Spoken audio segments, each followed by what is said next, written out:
O Maurício Trachtenberg é um dos teóricos mais importantes no Brasil da luta dos trabalhadores, sob um prisma muito particular da auto-organização. A ideia de que só os trabalhadores é que podem criar as condições de superação da sua situação explorado, oprimido nesta sociedade capitalista desigual. Portanto, ele dá uma ênfase muito grande a essa capacidade, não é, de estabelecer relações horizontalizadas entre os trabalhadores, sem chefe e sem patrão, exatamente para romper com a relação que caracteriza a relação de exploração, que é a verticalidade, é a voz de comando, que vem de cima para baixo. Por isso ele sempre foi crítico das organizações que reproduzem essa relação e a voz de comando, seja na empresa, seja na escola, seja na família patriarcal, seja nas organizações de luta de trabalhadores. Nos Allemands, à l'automne, la Magnovchina les avait jetés au vent. À l'automne, la Magnovchina les avait jetés au vent.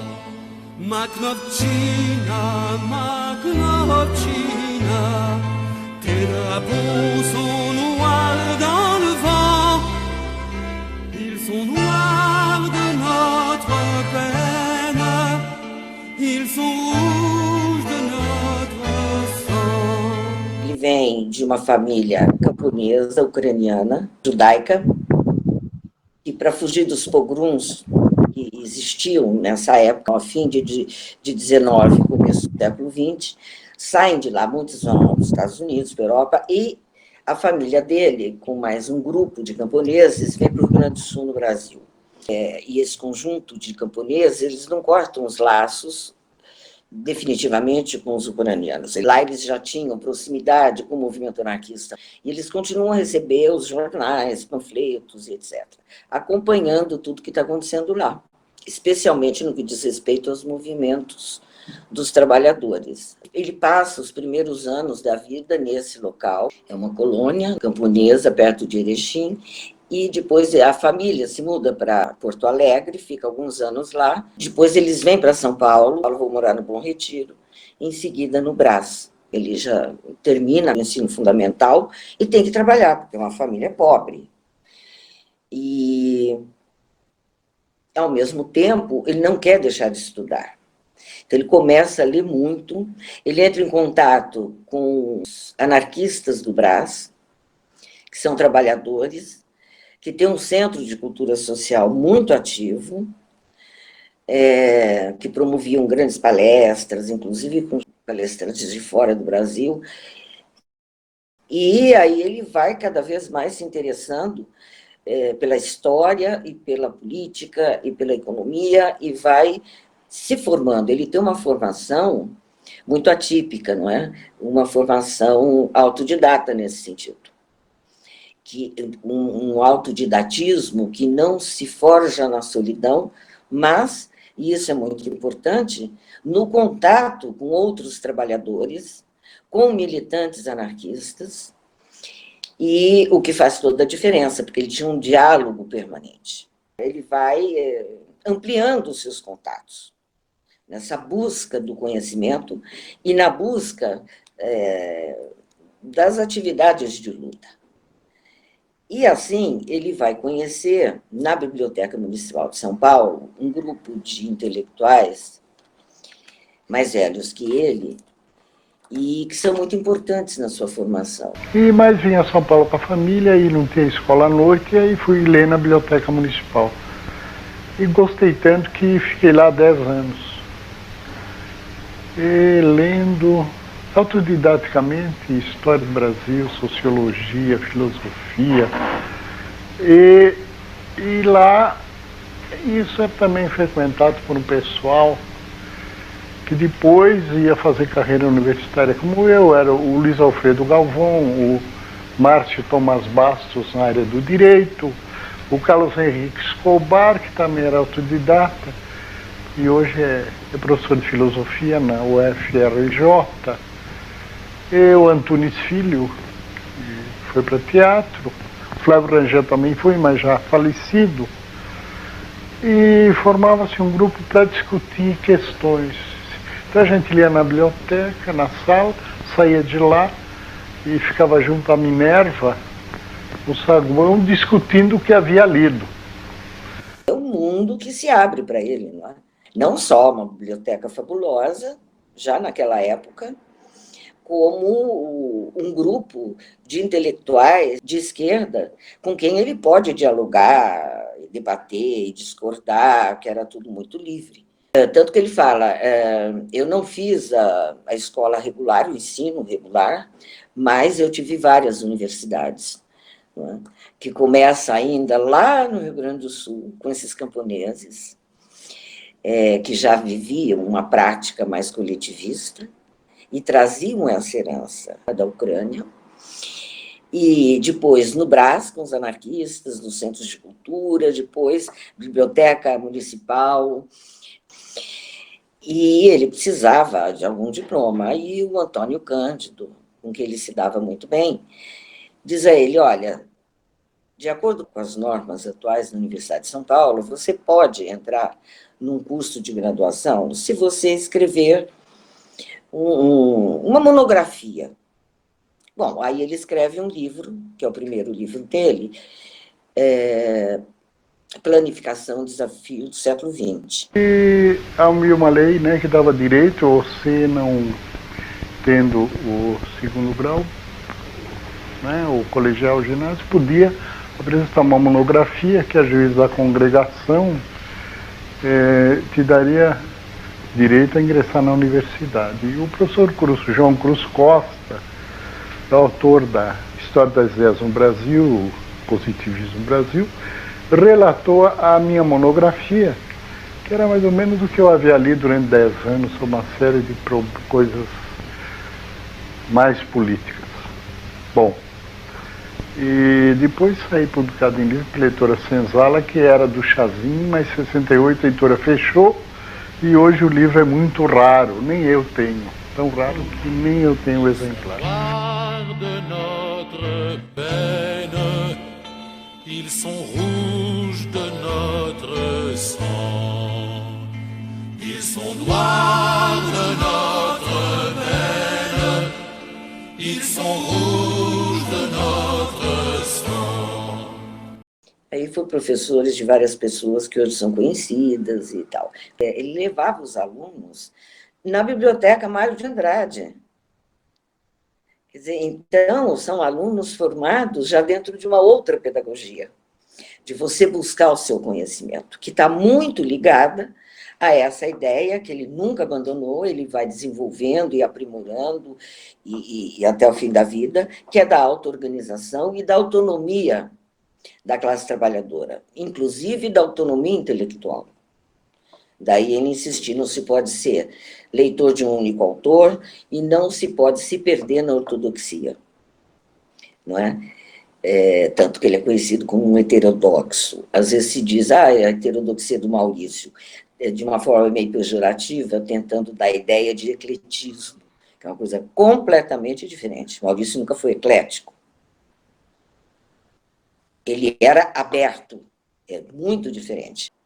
Eu considero que o núcleo do pensamento do Maurício, e que lhe dá atualidade enorme para pensarmos o presente, é a forma como ele vê a relação entre exploração e dominação, exploração e opressão. O Maurício nunca dissociou e nunca deixou de analisar em conjunto as práticas de exploração e de dominação, por uma questão básica.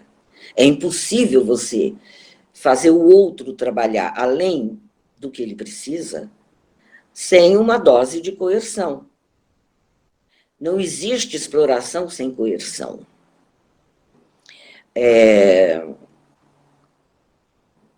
E daí a revolta, não é, dos trabalhadores. que é intermitente. Ela está ali sempre à espreita. Então, ele vai estudar muito Marx, que, aliás, ele já vinha estudando já há muitos anos, a questão da exploração, e vai estudar as formas como o poder se organiza e se exerce no capitalismo. Que coerção é essa? Como é que ela se organiza? Quem são os seus agentes? Por isso que ele tem um campo de estudo e de atuação também, muito vasto, que vai da fábrica ao sindicato, ao partido político, à escola, campo da cultura. E quando ele começa, então, a levar esse estudo a fundo, ele chega na burocracia, como uma forma moderna de organização e de exercício do poder. Daí a importância do Weber para ele. Então, aí você tem um conjunto de autores que são fundamentais, que são básicos na formação do pensamento dele. Os anarquistas, Weber e Marx. E a síntese do pensamento dele é a síntese que ele faz desses estudos todos. O estudo do poder dos anarquistas, que desnudam a lógica do poder, já no final do século XIX, começo do século XX, o Estado Nacional, o Exército, a escola, a imposição de um idioma, o idioma da classe dominante, você tem o fim dos dialetos na Europa, e, enfim, tudo isso. E no Brasil, a imposição do português, nas colônias espanholas, do espanhol, vai estudar também a origem da burocracia moderna. Não só da burocracia estatal, como da burocracia empresarial, no setor público. Não é? E isso é fundamental para depois, mais tarde, ele fazer a crítica das grandes corporações e das teorias da administração. Esse aprofundamento da compreensão do capitalismo se dá ao mesmo tempo com o estudo das lutas operárias. Então, ele vai estudar a Revolução Francesa, tudo isso, né? As lutas de 48, vai estudar no Brasil as revoltas, a história brasileira é plena de revoltas e lutas, e ele vai se dedicar muito à compreensão da Revolução Russa, da realidade russa. Ele começa a produzir textos e compreender o que é que estava se passando na Rússia em 18, 19, 20, 21, a partir da revolta dos marinheiros de Kronstadt e da Makhnovщина, como se diz, né? Da luta do exército de Makhno, que era um exército de camponeses, completamente diferente do Exército Vermelho, liderado pelo Trotsky, que era um exército capitalista de cima a baixo, com todas as hierarquias, centralizado e etc., e o exército do Makhno reproduzia as formas de organização dos camponeses ali da Ucrânia, não é? E o massacre de que foram vítimas. Quer dizer, Kronstadt, um marco fundamental na Revolução Russa, porque marca a derrota do protagonismo proletário e a ascensão definitiva do partido bolchevique, que passa a ser o sujeito, vamos dizer, da história e da Revolução, e a classe trabalhadora passa a ser objeto. À medida em que os soviéticos vão sendo destruídos na sua prática original de auto-organização e substituídos por membros do partido, inteiramente controlados pelo Comitê Central. Então, são marcos do que o Trotsky chamaria depois de degenerescência. Quer dizer, não é uma degenerescência, é uma usurpação de uma revolução feita por trabalhadores que fizeram, mas não levaram, como dizia o Maurício. Eles fizeram e não levaram, como na Revolução Francesa, como em muitas situações históricas que a gente conhece. O que ele está tratando aí? Ao mesmo tempo da exploração e da dominação. Por que você tem esse massacre de Kronstadt e da comunidade maquinovista? Porque eles propunham uma economia comunista, quer dizer, a produção coletiva, a apropriação coletiva dos frutos do trabalho e a independência dos soviéticos. E isso vai bater de frente com o projeto de organização de poder bolchevique, que eles finalmente conseguiram imprimir, não é, na Revolução Russa. Bom, isso custou a Maurício, custou muito isolamento intelectual, muita hostilidade por parte de uma esquerda no Brasil, que já era predominante, que era a esquerda de origem leninista, fosse ela trotskista, maoísta, fidelista, e num período que, rapidamente, você tem uma esquerda na universidade que é majoritariamente leninista, ou social-democrata, vinculada à Segunda Internacional, né, do reformismo, de melhorar o capitalismo, e etc. E, aos poucos, chegar lá. O que fica muito evidente, não é? A máxima, a libertação dos trabalhadores é a obra dos próprios trabalhadores.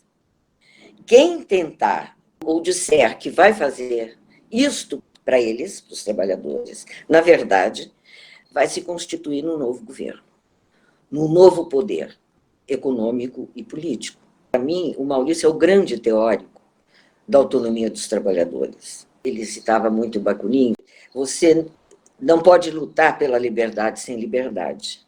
Ou seja, como é que você vai lutar pela liberdade dentro de um partido que tem uma estrutura idêntica à da fábrica, em que você é pau-mandado. O Maurício, às vezes, tinha uma linguagem muito coloquial. A que tipo de liberdade você chega dentro de uma estrutura como essa?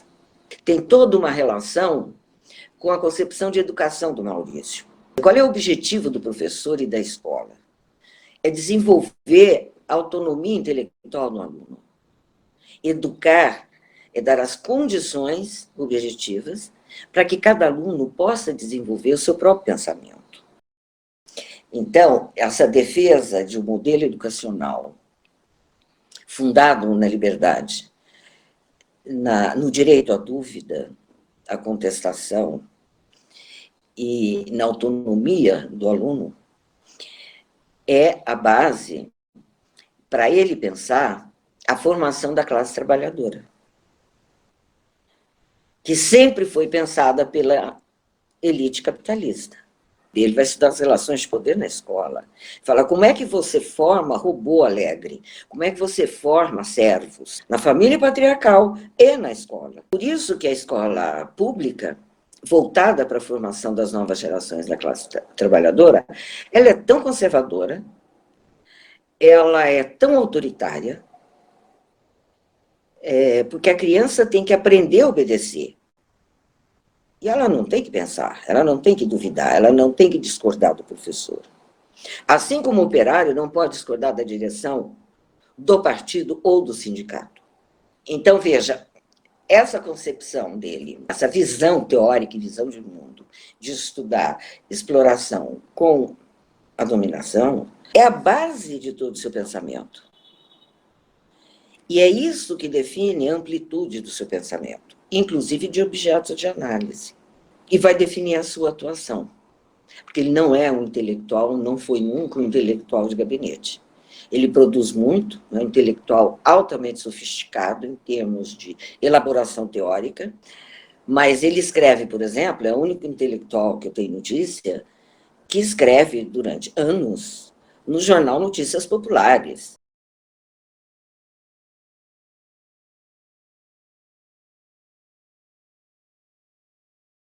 Então, ele tinha muito contato com a classe operária que mandava para ele.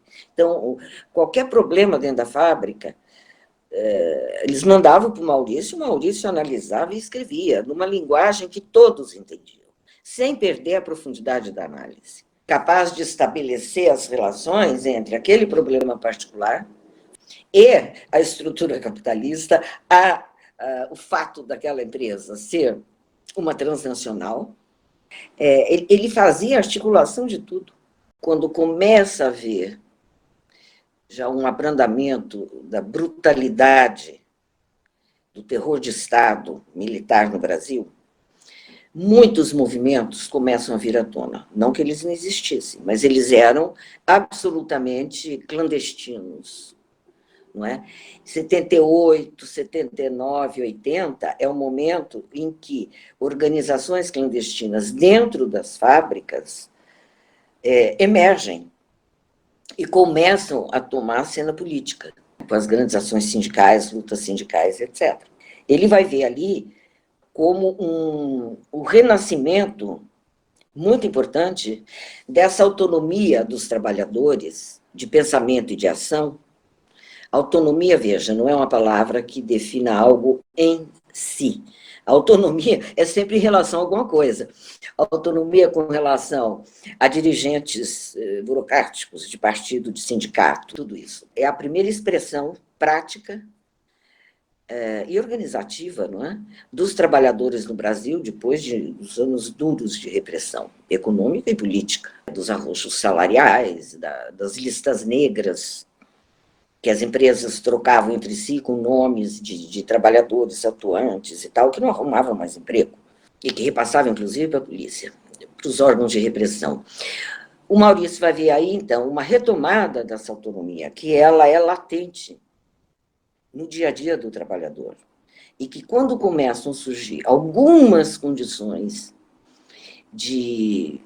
para se auto-organizar de forma mais ampla e mais efetiva, ela aparece na história.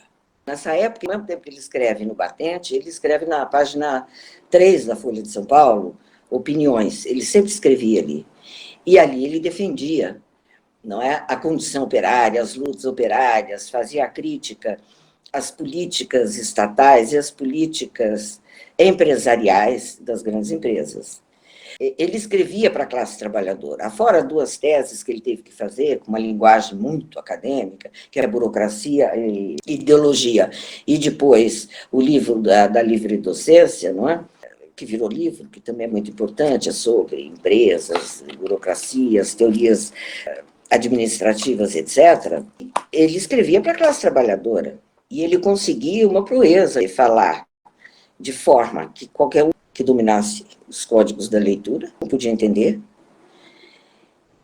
e sem perder em profundidade de análise. Ao mesmo tempo que ele está lá defendendo a classe trabalhadora na Folha de São Paulo e no Batente a partir de questões mais pontuais que os trabalhadores traziam para ele. Ele teve uma polêmica enorme com o embaixador alemão, quando ele começa a denunciar as práticas nazistas da Volkswagen no Brasil, com os trabalhadores, que hoje voltou a aparecer. E depois ele vai fazer a defesa dos palestinos, que estavam sendo já massacrados há muito tempo pelos sionistas, não é? E escreve um artigo memorável sobre Sabra e Shatila, um massacre que foi aquilo. Deu-se o massacre dos palestinos dos campos de Sabra e Shatila por obra dos assassinos chefiados pelo coronel Haddad, com conivência e participação do exército de Israel. Isso após a morte do traficante de haxixe, Gemayel, novo Kisling, imposto pelas tropas de ocupação. Por tudo isso, ser fiel à tradição judaica é condenar mais este genocídio praticado contra o povo palestino.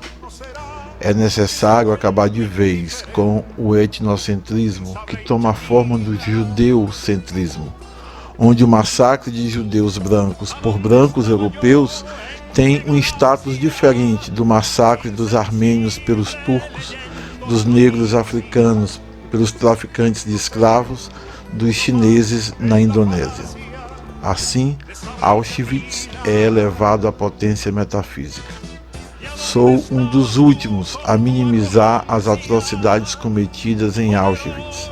Porém, as lágrimas dos outros povos não contam?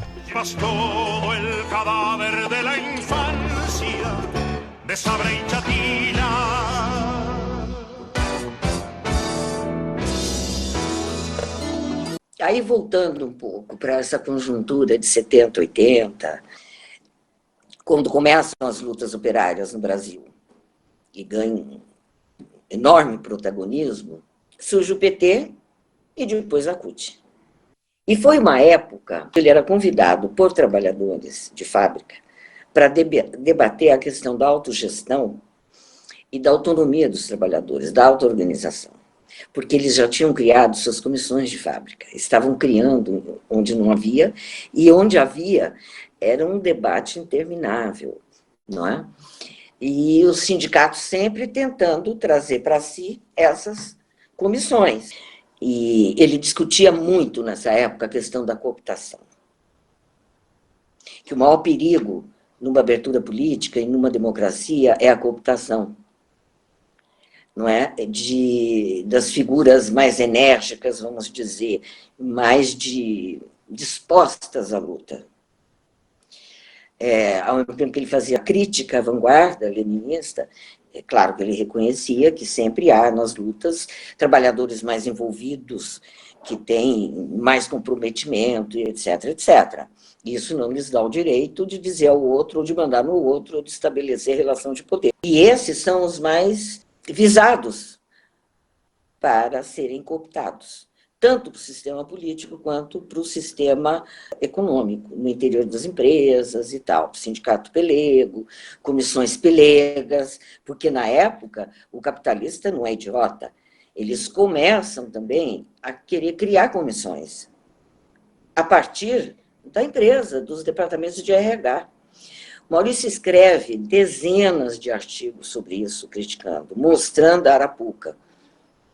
A Volkswagen chega a criar uma comissão assim, e ele opõe, não é, essa comissão criada pela Volks e a comissão criada pelos trabalhadores dentro da própria Volks, distinguindo muito bem o que era autonomia e auto-organização de coparticipação. Quando os trabalhadores, que era o modelo alemão, começam a participar de conselhos de empresa. E ele dizia, esse é o perigo, porque você faz a cooptação e desidrata as lutas, porque a função deles é reprimir as lutas. Na época da formação da CUT, ele traz esse debate organizacional. Como é que vai ser essa organização? Vai ter dirigentes dirigidos? Qual é a autonomia, o grau de autonomia dos trabalhadores? É autonomia real ou é uma coparticipação? E com relação ao PT, a mesma coisa. Ele surge muito colado às lutas de base, auto-organizadas, etc. Mas é um partido. Ele tem uma estrutura hierárquica. Ele falou, não tem por onde fugir. E hierarquizou, danou-se. Magnotina, Magnotina, tes drapeaux sont noirs dans le vent, ils sont noirs de notre peine, ils sont rouges